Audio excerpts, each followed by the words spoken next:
We're going to move to the next topic on our agenda, which I think continues to sort of highlight and spotlight the importance of working together, thinking forward, and changing maybe some of the ways that we've been pursuing our mission to get greater impact in our communities. So I'd like to invite the guests for our next panel. I'm going to step down and grab a couple things from the front row that I forgot to put up here before we started. But if the panel can come on out, we'll go ahead and move to the next topic on our agenda.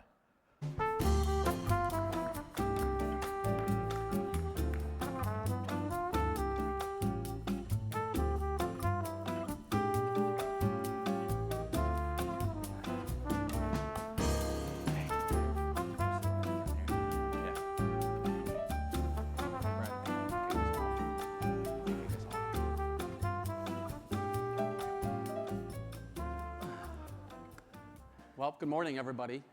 My name is Colin Newman, and I'm Director of U.S. Public Policy for Amazon. And on behalf of Amazon, I'm thrilled to be here this morning. We have a great set of leaders, and we're going to have a discussion about how your organizations collaborate on workforce and economic development across the United States. Sherry Ann Kelly with the Association of Chamber of Commerce Executives, Nathan Oley with the International Economic Development Council, and Brad Turner-Little with the National Association of Workforce Boards. Brad, I think a few folks They may know you by now. They know you by now, yeah. Well, as one of the largest employers in the United States, this is a privilege for us to be part of this discussion. We hire all across the United States. We have 1 million employees in 1,000 facilities from Alaska to Miami. And when we open up a new facility, we work with chambers and economic development organizations and workforce boards to hire, to build out that talent pipeline. And so I want to thank you and your members for helping us hire thousands and thousands of people across the country. And I want to jump right into it. Brad, I know you're chomping at the bit because you haven't had a chance to talk much this conference. But we're going to start with Sherry, and I want to hear about your organization and your members and how you guys play into this conversation. Sure. So it's a pleasure to be here. Good morning, everyone. So we represent 1,600 chambers of commerce all across the country, as well as international markets. If in your community, the chamber that you know is only known for parades and ribbon cuttings, that is not only a dying breed, that's nearly extinct. Chambers of commerce are really all about strengthening their local economies and their local communities. In fact, we conducted a public opinion poll with the Harris Poll last year to ask about what people think about chambers of commerce. 81% believe that chambers are a strong resource and partner for business. 91% believe that chambers grow local businesses, and 90% of all US adults believe that chambers grow local economies. So economic development is really a huge part of what chambers do. In fact, we polled our own members and asked what are our top priorities as chambers. Workforce and talent, overwhelmingly #1. So that's a huge part of what we do, but not just sort of traditional workforce and talent work, but also really overcoming some of those barriers to entry, things like affordable and reliable childcare, income-aligned housing, crime, homelessness, even health. These are some of the areas that chambers are working on. So lots of coordination and collaboration, obviously, with workforce boards, economic development organizations, and the like. Great. Thank you, Sherry Ann. Nathan, can you tell us a little bit about the IEDC and how your members play into this? Yeah, well, first of all, good morning, everyone. It's great to see you in the room this morning. I'm Nathan Oley. I'm the President and CEO of the International Economic Development Council. IEDC is the world's largest association for economic developers, and we have thousands of economic developers here in the United States, but also obviously represent countries across the world from the economic development perspective. Our members range from everything from public sector, local, state, federal, provincial leadership to nonprofits, public-private partnerships, chambers of commerce, universities, utilities, you name it. If they're doing economic development in some way, shape, or form, they fall underneath our umbrella. And we're really here in service, just like Sherry Ann and just like Brad, in service of our members. We are trying to push the envelope on where economic development is headed and think about the trends associated with that. We're trying to equip our members with the tools and resources to be able to do their jobs in the best way possible. And in the end, the goal is obviously to drive quality of life and economic prosperity for places of all sizes in every region across the world. That's great. Well, Brad, our audience here knows all about NAWB and your organization. Right. How do you see the collaboration and maybe some of the headwinds that you've experienced between these organizations? Yeah, so I know we've got chambers and EDO folks in the audience as well, and I think I think that speaks to one of the reasons why I was very interested in us having this conversation today, because at the end of the day, our three sort of organizations really do have business at the center of what we're trying to drive and trying to help move towards economic vitality in communities. And so, but one of the things that I think creates some headwinds sometimes is on the ground, sometimes folks don't know each other. There's not a connection. I know that we've got boards that have EDOs and chambers on them on the ground, but not everybody does, and there's not necessarily a familiarity. And that can hamper all three of our ability to help support the business community, to be able to bring jobs to a community, to support families, create more opportunities for people. And so I think that's one of those pieces is maybe some of the legacy, if I could say, sort of territorialism that has existed. It's not everywhere, and I think we've got great examples that we'll be able to talk a little bit about where that doesn't exist. We've even highlighted some of that this morning in the awards. There are things I think that create headwinds for us, and oftentimes they just don't even know each other. Nathan and Sherry Ann, have you experienced that as well, where sometimes there's those headwinds where they're not collaborating a lot in the communities around the country? Absolutely. I mean, I would echo the issue around awareness. I think all three of our entities are really misunderstood. People don't know what we are, what we do, how we're funded, and that sort of prevents us sometimes from working together, but even the general public has a tough time understanding what we do. There are a lot more similarities than there are differences. I think the territorialism is certainly a piece of the equation too. I'll also say sometimes egos get in the way, and that happens everywhere, right? You get really, hold on to your own space. You don't want to try to collaborate with others, but we've just seen so many examples of strong collaboration that we should really give that a little bit more of a thought. Go ahead, Nathan. Just add one other thing there. Collaboration's hard. It's not intuitively easy to do collaboration and to do it deeply and to do it well. And so I think that is a barrier for anyone, whether it's chambers and EDOs and workforce boards or whether it's any industry. Collaboration is difficult. It takes time to build the trust. It takes time to build the relationships, as Brad talked about. And so you've got to really understand what is the benefit of that collaboration and how does it drive opportunity for your community and for your organization. Yeah, and partnership and collaboration can mean many different things. So let's see if we can highlight a couple local examples where we've had some specific measurable results of collaboration between your works. Do you have any examples you want to throw out there? I've got a great one. I was just in Southern Nevada a few months ago, and the workforce board in both Las Vegas and in Henderson, Nevada actually has embedded full-time employees in the EDO in those places. And so that is a unique collaboration where they recognize the importance of that collaboration and connecting, but also being with one another and being in the same rooms as one another every single day. And so having those employees actually embedded in the EDO in both Henderson and Las Vegas has generated some really unique opportunities. It's also allowed the EDO to step in and play a role in a deeper way on the workforce development side in ways that maybe we haven't seen in the past. And again, to the points that were already made, the intersection between economic development and workforce development and childcare and affordable housing and infrastructure are all colliding in ways that I think we've all intuitively understood over the years, but especially over the last 5 years has really accelerated. And so where there's opportunities to lean in and support one another in the work that's happening, but also to be engaged in those conversations, it drives real impact. Fantastic. Yeah. Brad, did you want to jump in there? Well, no, I was going to say, I mean, that example, I think about, and Vegas has embedded staff inside the chamber as well, where the business customer doesn't know, and I think that's actually really important, where the business customer doesn't even know the difference. They're just receiving support, right? And one of the things that Jesse said, I believe it was Jesse who said yesterday, that if we let go of who gets credit for something, we can do amazing things, or something along those lines, right? And I think that's an embodiment when the customer doesn't know what, when it's okay for a workforce board not to have their logo on the person who's serving the business, if it's about serving the business. On the back end, we know kind of what's happening. But if on the front end, the customer doesn't know, it's just easy and seamless and frictionless for them to figure out, how am I going to ramp up by adding another 150 employees to my worker base, or I'm thinking about coming to this particular community. And that's one of the things where I think the communication and trust is so important, right? Particularly on the EDO, the economic development side and the workforce side, right? Because I also have heard stories, and sorry, Nathan, but I know you know this is true, where the economic development people are out there selling and selling and selling, right? And suddenly they're on the workforce board is on the hook to trying to figure out, how am I going to find 10,000 workers when we can't do that right now? And you're going to displace a bunch of people because somebody's going to come in, and a large employer is going to come in and suck the people who are working at the smaller. You create a negative ripple.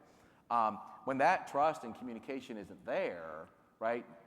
The risk of the ripple is that it becomes a negative one.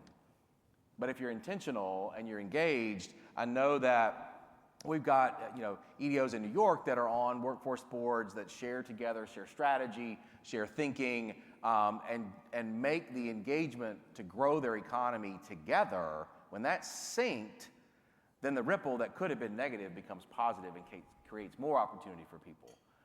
So I think those examples are both to learn from, where one of us operates without being in sync with the other, we can't actually move forward. But when they're synced, they can actually really create much more of an impact than they originally thought that they could. So, Sharian, if you've got any sort of examples from in your space. Sure. I mean, we heard some great ones this morning from the awards, Yeah. but Northern Kentucky, Charleston, we've seen some great work there. We actually asked our members, what are some of the hallmarks of really successful partnerships? What they referenced was, focusing on clear priorities within the community, not trying to boil the ocean, but really figuring out where can you affect some real change.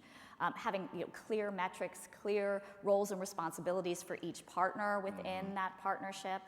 In fact, if you can have an accountability czar within each organization that holds your team accountable for the work and the delivery of the product, that's always helpful.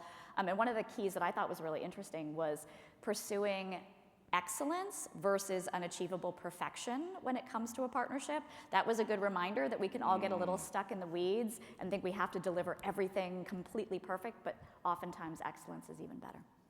Well, I think we're starting to get into my next question, which is, at a national level, at a scalable level, what can your organizations do to set best practices for all the members to sort of follow and guide us in this space? Yep. Well, I said a couple times on the stage that I've been in the role for 18 months, and one of the first phone calls I made, because turns out Sharian actually and I lived in the same neighborhood and didn't know each other for a while here in the Maryland area, but it was an outreach to her and then to Nathan as the CEO of a large association in this kind of space. Were there lessons that I could learn? Come to find out, they were already working together to support their networks understanding the workforce community. And I was like, well, I feel bad I got left out of the party. But that, kudos to them for seeing a need and stepping forward and addressing it. And over the course of months, we've been in conversation with one another about what is it that we could do together from a national perspective to help catalyze and move these examples of partnership, innovation, those award winners that we saw this morning,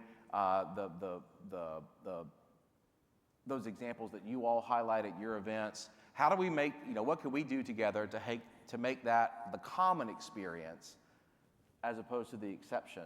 And so this morning, we have agreed that our three organizations over the next 12 months will be committing to, and I've actually got a thing here where they're going to sign in front of all of us to commit together to do a couple things. Number one, to listen hard to you, to their members as well, to understand where are those places, and then do a variety of things together to lift those up amongst all of our respective constituencies, and to be able to help create a framework so that you can have examples to really learn from and lean into. And so I've invited them into this relationship, and they both said yes. And I'm grateful and excited. But I think that's one of the things that I'm very excited about is a commitment to take the next 12 months and then to say, okay, what can we do after that? As we grow, to help bolster and support you as workforce boards, if you're an EDO, but help EDOs and chambers really think strategically and align together in communities, because ultimately we all do really have a shared purpose and mission, which is to create thriving economies so that people have opportunities and businesses are growing. So I'm very excited about this morning. They may have other commitments they want to make, which I'm interested to hear, but that's one that we're committing to this morning. So, but I welcome comments from either of my two peers, colleagues. Sure, and we're really excited about this partnership. We think this is fantastic. Just from a chamber perspective, there are so many places where chambers can play a helpful role in the work that you're doing. Funding has been much more of a challenge, I think, for all of us, right? Trying to find consistent, stable, reliable funding. So when we work together, that can really help us significantly. And just chambers as a business model have very diversified revenue streams, so they have access to some funding pools that other entities may not. So that's, I think, helpful. Chambers historically have been very entrepreneurial, so we're great at pivoting on a dime. We work very closely with employers. We know current and future needs. But I think what the real opportunity with collaboration like this provides is in this current moment where we have so much polarization and partisanship, if we can serve as beacons of proof that by collaborating together, by being united as opposed to being divided, that we can build stronger communities and stronger economies, I think that really sets the stage for something that could have a real impact in our regions by leading the way in that collaborative effort. Good. The last thing I'll add there, if you ever hear me talk, you will always hear me use the word collaboration. Everything that I talk about. To me, it is fundamental to the way that we want to work as an organization, that EDOs need to work in the future. And the future of economic development, to me, is really centered around collaboration. Competitiveness is always going to be a key function of economic development. But where you can build collaboration, where you can think regionally, where you can engage with others, even outside the economic development profession, it's going to drive impact. And so we want to walk that walk as much as we talk that talk. And so we are constantly having conversations about how we can collaborate and build true, deep partnerships. And that deep part of that is really critical to me, because you can build a partnership that is surface level very easily, but it takes time to build those relationships and think about not only how are you going to benefit your organization, but how are you going to benefit other organizations and the work that they're trying to collectively do. And so Sherry Ann came into the role a couple of years before I did. I came into the role about a year and a half before Brad did. And so it's this unique ability for us to connect with one another, to learn from one another, and then think about where can our organizations more deeply collaborate, and how do we build that intentionality around collaboration and partnership in ways that showcase to each and every one of you why it's important, but also to bring additional impact to our members, to Sherry Ann's members, to Brad's members, because we know when that happens, it's going to drive impact at the local level, which is where we're always focused on driving opportunity. Thank you, Nathan. Thank you, Sherry Ann. Thank you, Brad. Yeah. All right. So if you two can join me at the lectern. Last year, this is becoming a thing. Last year, Lisanne McNew, our board chair, and we signed a strategic memorandum with SBA, and we're doing another one. Look at that. This is a copy of our agreement to be working together. It's lovely, 2 pages. I'm not going to read it because we've got some other fun things we want to get to. We will make this available to everybody online. But as leaders of our respective organizations, I'm going to ask, if you don't mind, Of course. we'll do a quick signature. Good. Nathan? For the record, the pen is an NAWB branded pen, by the way. Good. Great. Well, I am so excited and I'm thankful for your partnership. Thank you. Yeah, and looking forward to amazing things. So on this front, you'll be hearing from me on opportunities to be able to provide us with examples and learnings. You'll be seeing more from all three of our organizations kind of in this space, and then we will provide an update to you on all that was able to happen when we have forum next year. So thank you both. Appreciate it. Thank you. Thank you.